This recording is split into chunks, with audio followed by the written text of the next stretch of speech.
नमस्कार दोस्तों। आज अपन इस वीडियो में बात करेंगे गठिया के बारे में। जो गठिया बाय होता है या फिर जिसको आर्थराइटिस भी बोला जाता है, उसके बारे में आज अपन बात करेंगे कि कौन कौन से कारण होते हैं जिसकी वजह से ये गठिया हो जाता है और फाइनली इसका ट्रीटमेंट पॉसिबल है या नहीं है। अगर नहीं है तो मतलब क्या क्या टेबलेट्स लें जिससे आराम मिल सके। तो ये सारे पॉइंट्स अपन कवर करने वाले हैं इस वीडियो में। दोस्तों, ये जो गठिया बाय होता है, आर्थराइटिस होता है, ये काफी प्रकार का होता है, लेकिन मेनली जो पेशेंट्स में देखा जाता है ज्यादातर उनका कौन जो इंसिडेंस होता है वो दो तीन आर्थराइटिस का रहता है। जैसे एक ओस्टियो आर्थराइटिस होता है, एक रूमेटॉइड आर्थराइटिस होता है और एक गाउट होता है जो आर्थराइटिस का टाइप है। तीनों के बारे में अपन बात करेंगे, तीनों का इलाज देखते हैं क्या पॉसिबल है या नहीं है। पहला अपन पॉइंट लेते हैं ओस्टियो आर्थराइटिस का।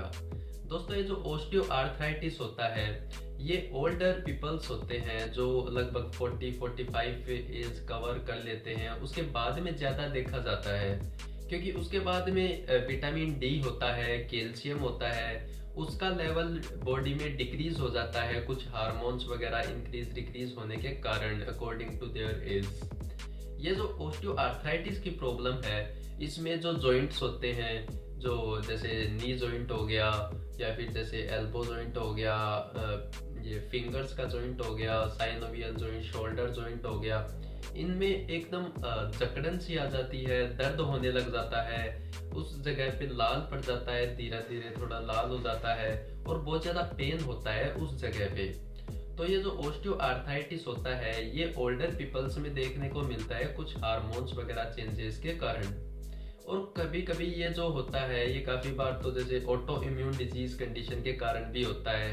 तो इसका जो परमानेंट ट्रीटमेंट होता है वो पॉसिबल नहीं है कि कुछ मेडिसिन वगैरह लेके अपन इसको परमानेंट ठीक कर दें। नहीं, ये जो दर्द वगैरह हो रहा है उसकी जगह पे स्वेलिंग वगैरह सूजन आ रही है वहां पे, उसको अपन कुछ मेडिसिन लेके और कुछ होम रेमेडीज से ठीक कर सकते हैं। दोस्तों, ये जो इसका ट्रीटमेंट अपन देखते हैं कि इस कंडीशन में जैसे विटामिन डी की कमी हो जाती है, कैल्शियम की कमी हो जाती है, जिसकी वजह से हड्डियां जो बोन्स होती है वो कमजोर हो जाती है। तो उसको ठीक करने के लिए जैसे विटामिन डी की टेबलेट्स, कोलिकैल्सिफेरोल्स, और जैसे विटामिन डी की अगर कमी है तो एलेंड्रोनेट, ये टेबलेट स्पेसिफिकली चलती है जिससे ये धीरे धीरे आराम आ जाता है। और उसके अलावा जैसे जब जब दर्द होता है, जैसे स्वेलिंग आती है, दर्द होता है, तो उस कंडीशंस में जैसे एसिटामिनोफेन, आइबुप्रोफेन, पैरासीटामोल्स वगैरह ये आप ले सकते हो। लेकिन ये भी ज़्यादा लंबे समय तक आप नहीं ले सकते क्योंकि इसकी वजह से किडनी फेल होने के चांसेस होते हैं, जिसकी वजह से और ज़्यादा कॉम्प्लिकेशंस आ सकते हैं। तो फाइनली इसका ट्रीटमेंट सर्जिकल ट्रीटमेंट देखा जाता है।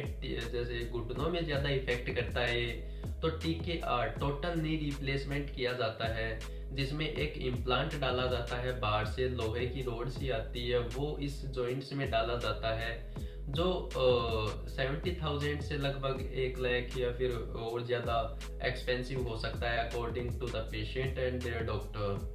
तो इस प्रकार से ओस्टियो आर्थराइटिस को अपन ठीक कर सकते हैं। लेकिन इसमें जो दर्द होने का तरीका होता है वो ऐसा होता है कि जब पेशेंट काम करता रहता है तब ज़्यादा दर्द नहीं होता है। जैसे ही मतलब पेशेंट मॉर्निंग में उठता है तो उठते टाइम उसके पूरे जो जॉइंट्स होते हैं पूरे जकड़न से स्टिफनेस मिलते हैं उसको। लेकिन धीरे धीरे जैसे काम स्टार्ट करता है डे में तो धीरे धीरे आराम मिलने लग जाता है, फिर कोई प्रॉब्लम नहीं होती है। लेकिन बाद में एंड ऑफ द डे जब रेस्ट करता है पेशेंट, उस टाइम पे पूरे शरीर पे दर्द होना, मतलब जॉइंट्स में दर्द होना, जकड़न, स्टिफनेस आ जाना, मूवमेंट्स नहीं होना, स्वेलिंग आ जाना, रेडनेस होना, तो उस कंडीशन में ये ज़्यादा प्रॉब्लम देखी जाती है। तो उस कंडीशन में दर्द वगैरह को ठीक करने के लिए या तो एसिटामिनोफेन, आइबुप्रोफेन वगैरह वो ले सकते हैं। इसके अलावा हॉट एंड कोल्ड एप्लीकेशंस जैसे गर्म पानी का सिकताव करना या फिर ठंडे पानी की जो बर्फ होती है उसको कपड़े में लपेट के उस जॉइंट पे लगाना, तो इससे भी आराम मिलता है। इसके अलावा इसका परमानेंट ट्रीटमेंट अपन देख लिए TKR है। दूसरा बात करते हैं जो रूमेटॉइड आर्थराइटिस होता है उसमें मेनली जो पॉजिटिव एजेंट होता है वो होता है एक बैक्टीरिया होता है जिसका नाम होता है स्टेफाइलोकोकस ओरेंस। तो ये जो बैक्टीरिया अपने शरीर में आ जाता है तो वो काफ़ी जॉइंट्स वगैरह को, लगभग जैसे शोल्डर जॉइंट को, आर्थराइटिस, ये नी जॉइंट को, एल्बो जॉइंट को, इंटरफेरेंजियल फिंगर्स के जॉइंट को इफेक्ट करता है, जिसकी वजह से वहाँ पे दर्द होने लग जाता है, स्वेलिंग, रेडनेस, ये कुछ मिलते हैं। इसके साथ में रूमेटॉइड आर्थराइटिस में और भी काफ़ी कंडीशंस मिलती है, जैसे हार्ट को इफेक्ट होना, कुछ फीवर आना, और कोरिया वगैरह, जैसे जो फिंगर्स होती है उनके बीच में कुछ सबक्यूटेनियस नोड्यूल्स वगैरह हो जाना, ये कुछ सिम्टम्स और देखने को मिलते हैं। तो उस पर ज़्यादा अपन कवर नहीं करेंगे, मेनली आर्थराइटिस पे कवर करेंगे। तो रूमेटॉइड आर्थराइटिस में भी ये जॉइंट्स वगैरह में पेन हो सकता है।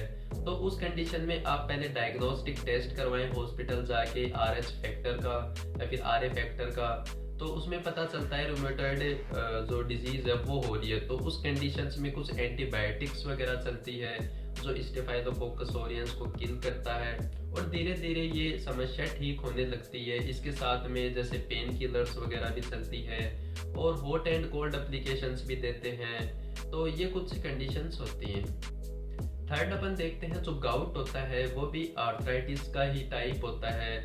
इसमें जो प्यूरिन प्रोटीन होता है, जो यूरिक एसिड होता है, वो यूरिक एसिड जो होता है ना, वो यूरिक एसिड जॉइंट्स के बीच में इकट्ठा हो जाता है। और वो यूरिक एसिड किससे बनता है? प्यूरिन प्रोटीन से बनता है। अपने शरीर में जैसे अपन दाल वगैरह खाते हैं, ज्यादातर एस्पैरागस, जो कुमार पाठा, जो एलोवेरा होती है उसकी फली आती है, उसको एस्पैरागस बोलते हैं। तो उसको खाने से उसमें ज्यादा प्रोटीन होता है, दाल वगैरह खाने से उसमें ज्यादा प्रोटीन होता है। तो प्रोटीन की चीज ज्यादा खाते हैं तो उससे प्यूरिन प्रोटीन ज्यादा बनता है, और प्यूरिन प्रोटीन से यूरिक एसिड ज्यादा बनता है, जो कि जॉइंट्स में इकट्ठा हो जाता है। जैसे ज्यादातर जैसे टोज वगैरह, पैर की जो अंगुलियां होती है, हाथ की अंगुलियां होती है, उसको ज्यादा इफेक्ट करता है ये गाउट। तो उसमें क्या होता है कि जॉइंट्स का मूवमेंट नहीं हो पाता है, एकदम स्टेबल स्टिफनेस आ जाती है, कोई जॉइंट नहीं होता है। और मेनली जब खट्टी चीज खाता है पेशेंट, जैसे नींबू पानी पीना, बटर मिल्क, छाछ वगैरह पीना, दही वगैरह खाना, तो उस कंडीशंस में उनके ज्यादा पेन देखने को मिलता है, स्वेलिंग, टेंडरनेस, रेडनेस, और बहुत ज्यादा पेन ज्यादा देखने को मिलता है। तो उस कंडीशन में इसको ट्रीट करने के लिए एक डाइट मॉडिफाई करनी होती है, जिसमें जो ये होता है प्रोटीन चीज की जो चीज होती है वो कम करनी पड़ती है। प्लस में कुछ मेडिसिन आती है, जैसे एलोप्यूरिनोल होती है, वो लेनी पड़ती है, जिससे यूरिक एसिड कम होता है शरीर में। इसके अलावा दर्द के लिए एक स्पेसिफिक टेबलेट आती है, कोल्चिसिन, जो गाउट के पेन को ठीक करवाती है। और इसके अलावा आइबुप्रोफेन, पैरासीटामोल, जो non steroidal anti inflammatory drugs होती है, वो भी रिलीफ करवाती है इस आर्थराइटिस के पेन में।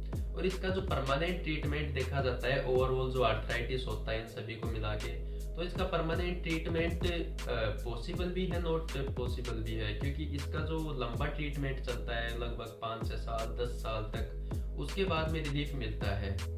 और कुछ पेशेंट्स को जल्दी भी मिल जाता है, 1-2 साल में भी मिल जाता है। तो इसका ट्रीटमेंट जब भी आप स्टार्ट करो तो ऐसे नहीं कि 2-4 दिन लिए और आराम मिल गया तो आप छोड़ दिए, नहीं। इसको कंटिन्यू जितना डॉक्टर बताते हैं उतने टाइम पीरियड तक लेना जरूरी होता है, तभी आप आर्थराइटिस की जो प्रॉब्लम होती है इससे आप छुटकारा पा सकते हो। दोस्तों, वीडियो आपको थोड़ी भी इंफॉर्मेटिव लगी हो, थोड़ी भी नॉलेजेबल लगी हो, तो वीडियो को लाइक एंड कमेंट जरूर कर दें। चैनल को सब्सक्राइब करना ना भूलें। Thank you.